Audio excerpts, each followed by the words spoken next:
I'm going to tell you guys about the Arab Spring and how the countries involved like Libya, Syria, Egypt, Yemen, Bahrain, and Tunisia are dealing with the problems they face. The Arab Spring is a wave of revolutions, conflicts, and wars which are currently taking place in the Arab world, which ranges from Algeria to Syria. The civil conflicts are currently in Syria and Bahrain, and the huge wars against the government is happening in Libya, Egypt, Tunisia, and Yemen. The conflict started for different reasons, such as poor economy, government corruption in Libya and Egypt, and extreme poverty. This is a huge issue for the countries in the Arab world because the population there has a right to live healthy lives without poverty and corrupt government officials or leaders. And protesting against the government has caused a lot of injuries and casualties, as was the case with Mohammed Bouazizi, who burned himself to protest against officials who were harassing him and taking his belongings. So this is a big deal when lives are at stake.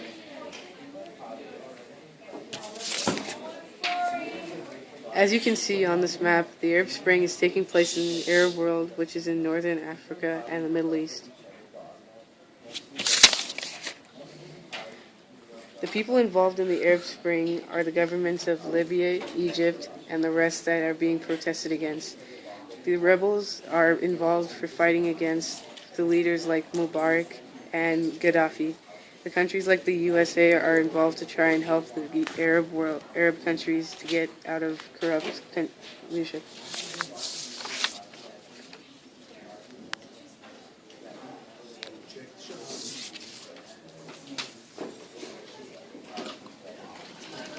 This became an issue in early 2011 when Mohammed Bouazizi burned himself, starting the protests in Tunisia, Libya, and Egypt were protesting about the same time.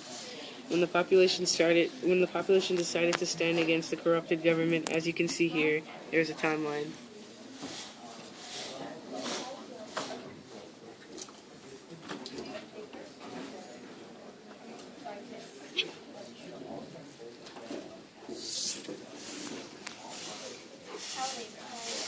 Here's a wordle on some key vocabulary relating to the Arab Spring.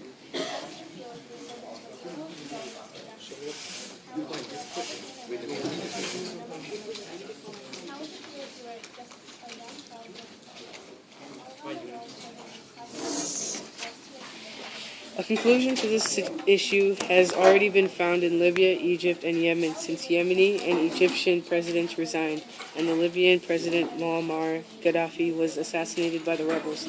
A solution could be found to follow Yemen and Egypt and get the presidents to step down, or the United Nations can step in for peacekeeping and peacemaking.